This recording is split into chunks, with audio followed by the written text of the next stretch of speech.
আহলে সুন্নাতুল জামাতের ভাইয়েরা, দাবি করো আমি সুন্নি মুসলমান, বড় কষ্ট লাগে, বড় দুঃখ লাগে। নবীর আদর্শ নাই, নবীর গুণে গুণান্বিত হতে হবে, নবীর ভালোবাসার মধ্যে যদি ঢুকতে হয়, এক নম্বরে নবীকে যদি খুশি করতে হয়, নামাজের দরকার আছে কি না?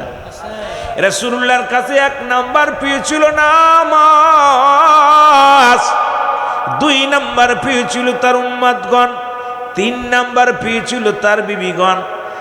মুসলমান শুনে নাও, চার নাম্বার প্রিয় ছিল পৃথিবীর মধ্যে সুগন্ধি জিনিস। রাসূলের কাছে যেগুলো প্রিয় ছিল সেগুলো আমার আপনার কাছে প্রিয় হওয়ার দরকার আছে কি? তাহলে এক নম্বরে নবীর কাছে কি প্রিয় ছিল, আমার কাছে কি হওয়ার দরকার? এত কিছু বলার প্রয়োজন নেই। রাসূলের গুণে গুণান্বিত যদি হতে হয় সুন্নি ভাইয়েরা, রাসূলুল্লাহর কাছে চারটা জিনিস প্রিয় ছিল। রাসূল